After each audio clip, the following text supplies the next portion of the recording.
got a new camera, so that's great. I don't have to use my phone. We're going places in the world. But just before I start this video, I want to say, because I feel like I just need to say this, when I make these videos and I say like 10 things, do this, that, and the third, it's relative to me. Not everyone's going to feel that way. To me. You know, some of you are like, oh, I don't feel that way. Well, okay, it's just my opinion. So this is just a disclaimer that those videos from now on are literally about me.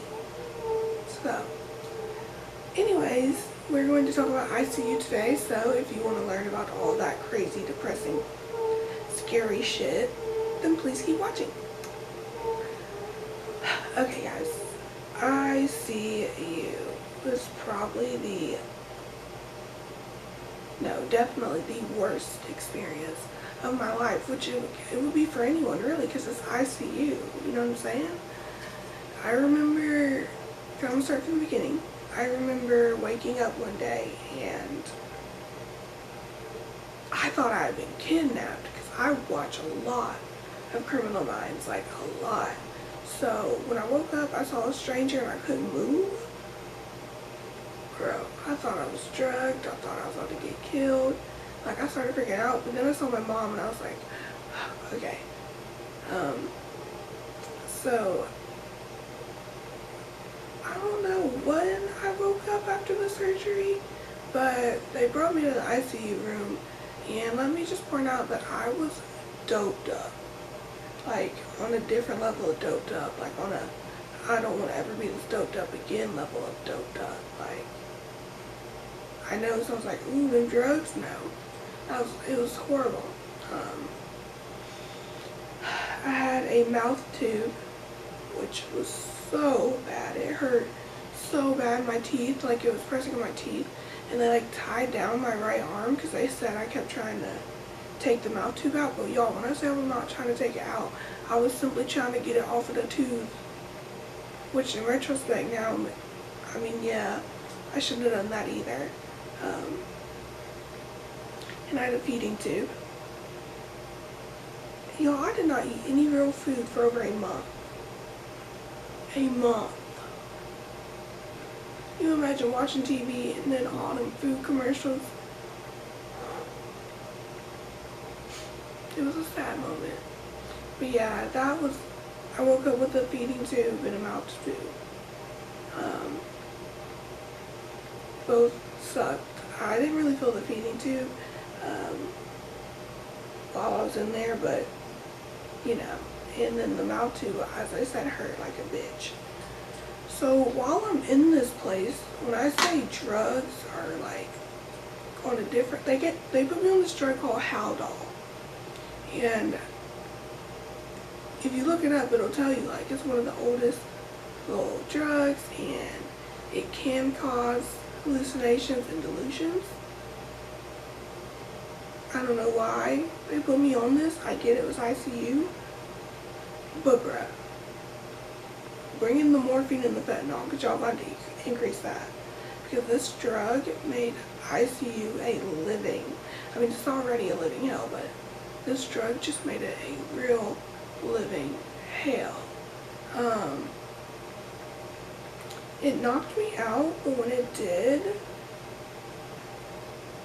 my dreams, or like what I thought I was seeing, were inaccurate. For example, and I know this doesn't make sense, but when you're drugged up, you don't think about what makes sense. But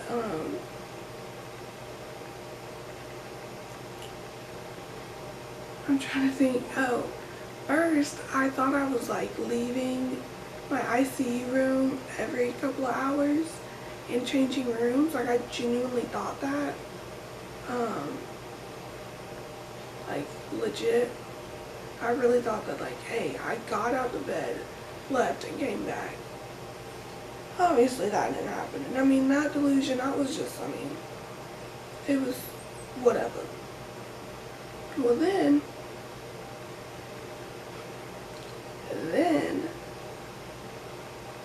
I don't know if I'm going to say all the things that happened or go in exact order.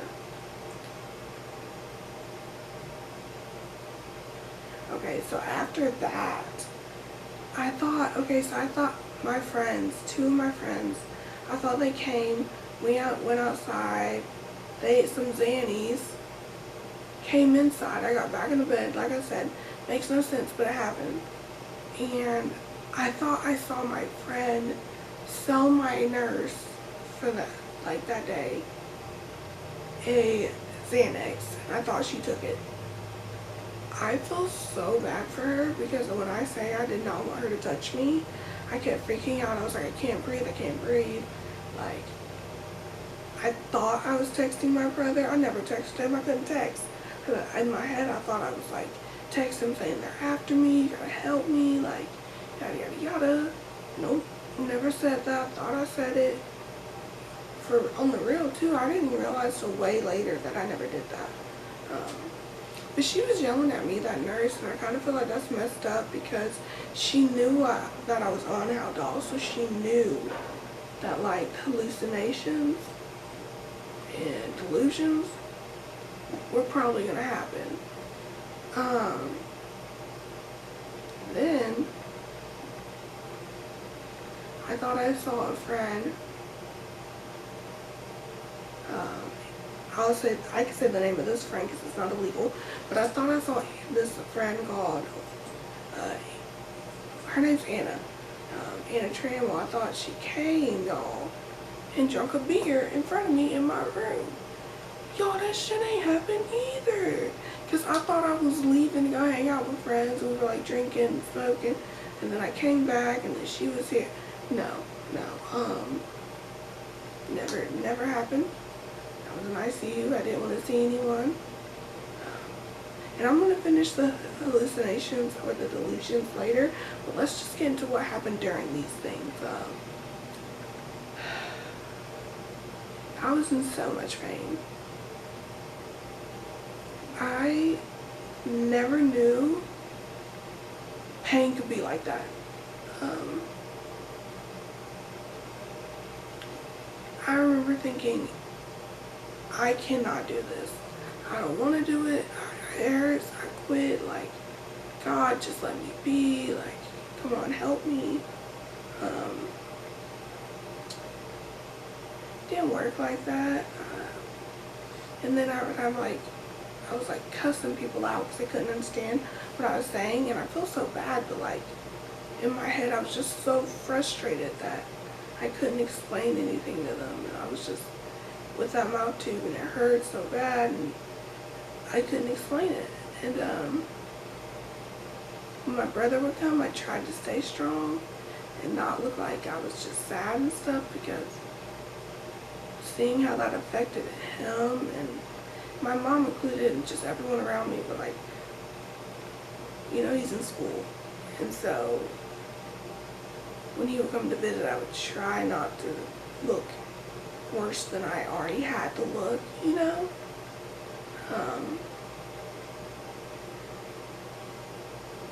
It hurt.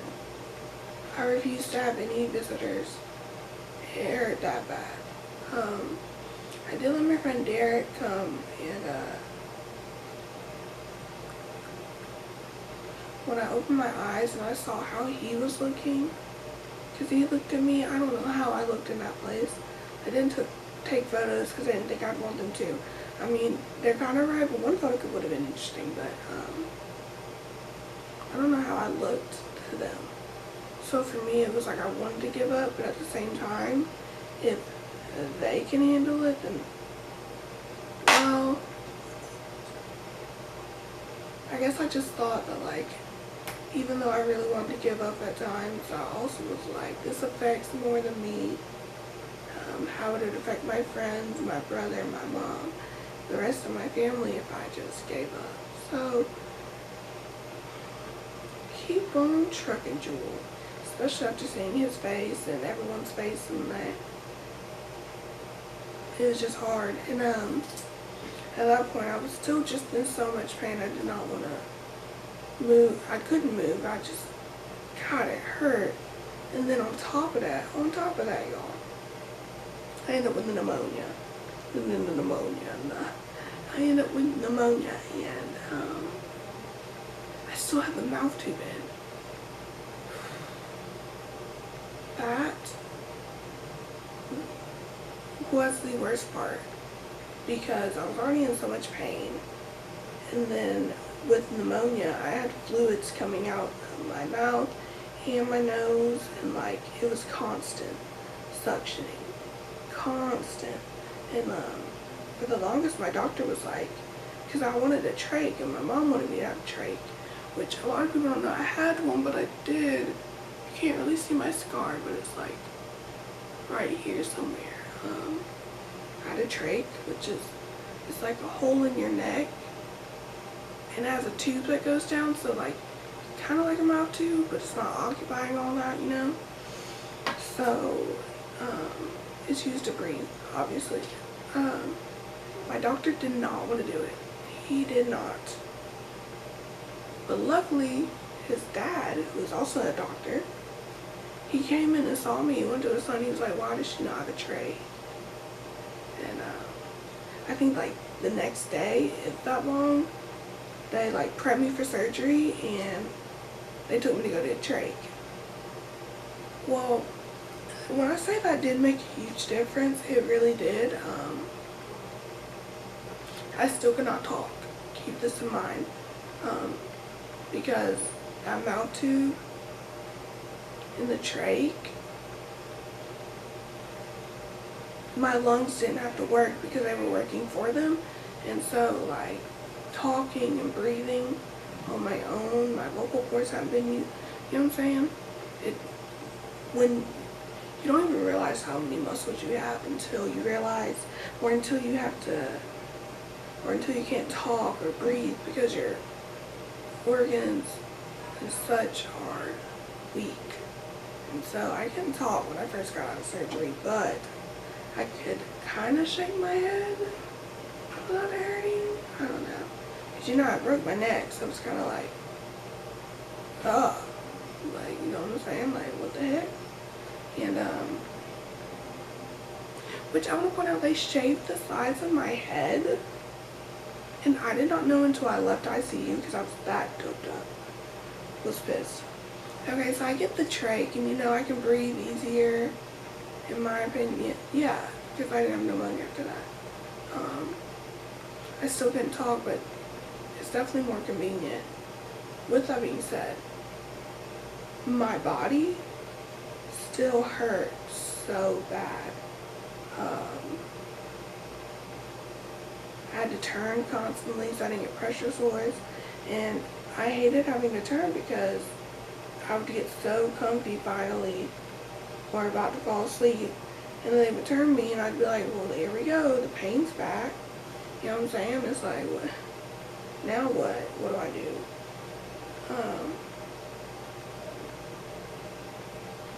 do? And back to the Haldol, it didn't stop. It still was messing me up. And since I couldn't talk, I couldn't explain to my mom I didn't want it anymore. And so when they would like she didn't know until after I left ICU. So at night they would usually do it. They give me the Haldol, and I had so many nightmares. The first nightmare I had, I was with Charlie, which if you don't know these people, it doesn't matter, but, and we were at his house, and I went to pick up a big TV for him to move into the room so we could watch a movie, and the TV lands on me, crushes me, I can't breathe, and I die. Imagine waking up to that. Like, so many nights in ICU I woke up in tears because I just kept having dreams like that, and no one understood why. I couldn't explain it, so to them it was like, what is she even crying for? But I couldn't explain, like, I just saw my own death. And then there was another one, like there's several times where I died. God, what is the other one? 'Cause the other one was super scary. Anyways, so there was another dream where I basically lived through this whole college experience, and I had like these best friends, and one of them, we were all outside, and there was like, this is how you know I was hungry too. he got killed by a giant thing of milk and cereal. And I know that like sounds stupid, but I woke up crying from that too. Because it was just so sad that he died. Like, why? And I wish I could remember the other time that I died, because like, it was so freaking scary. And then there was another time where me and my entire family got into it, and I was exiled, and like, put it this way, the dreams I had on that drug were terrifying. I woke up so many times crying, and like, my mom and my dad would stay the night, so when they would, they'd hear me like, they had my arm shut down, but I would like hit it against the side, because this is like one thing I was able to somewhat move. And I eventually realized I can't keep waking them up. So that was that, and it was really scary. And honestly, sleeping at night at ICU really sucked. Like, it just really sucked, because I didn't get real sleep. I didn't get real sleep during the day either, but there's just something about you hearing a bunch of people working around during the day that makes you a little more comfortable than at night when you're all alone and it's dark, you know?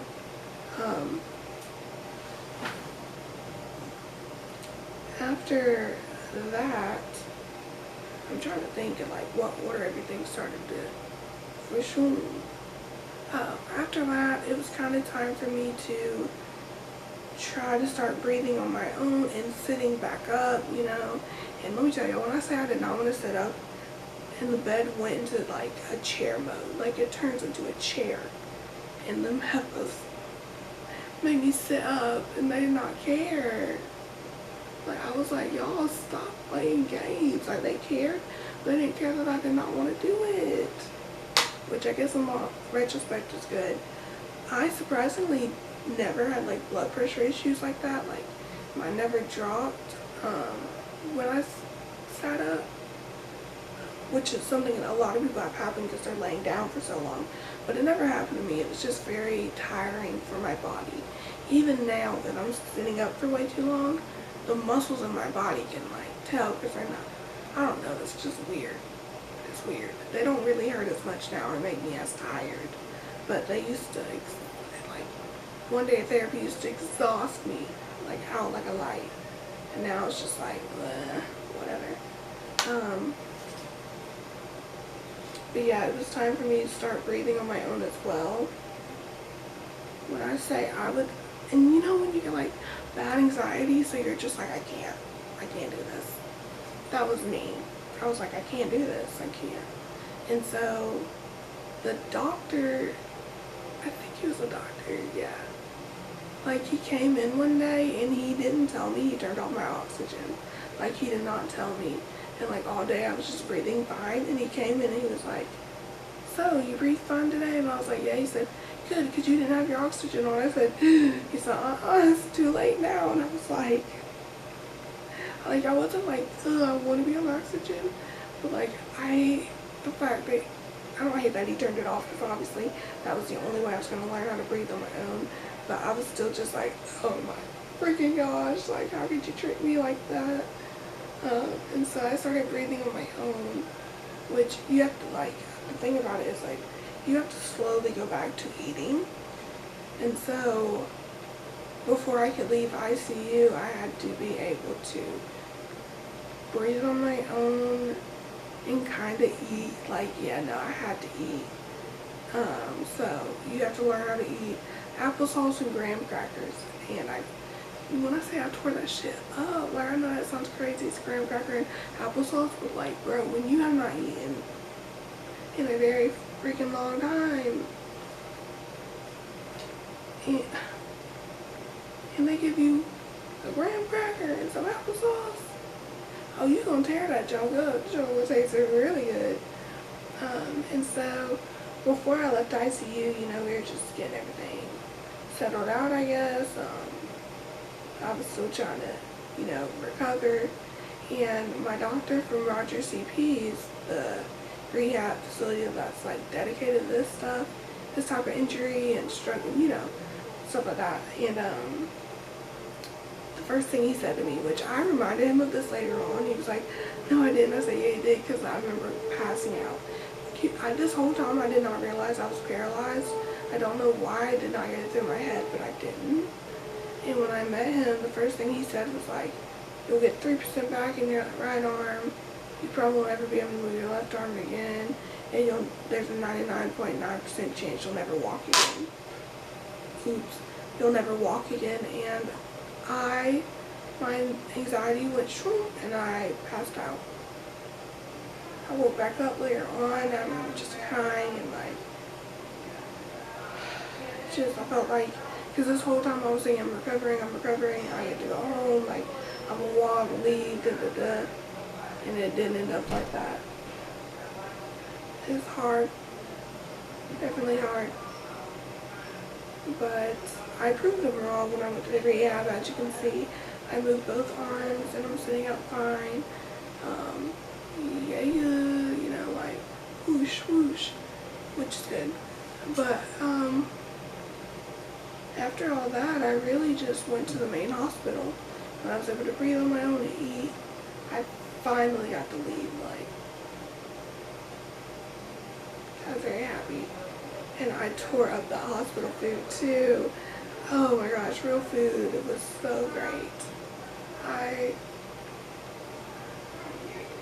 tasted like God had made himself when you haven't eaten for that long. Like, yeah. But that's basically my experience in ICU. I'm sure I've left out some things and I've gone out of order and rambled, but that was it. It was scary. It definitely was. Towards the end, it wasn't scary, but my body still hurt. But yeah, that's just my experience in ICU. I don't recommend it to anyone, obviously.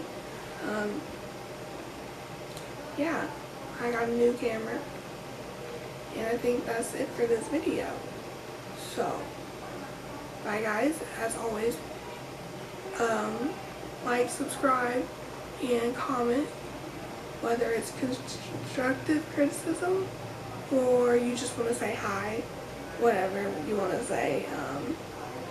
But yeah, I just want to say thank you guys for watching these videos and supporting me and leaving nice comments and such. It really does mean a lot, and yeah, thank you. I will see you guys next Tuesday.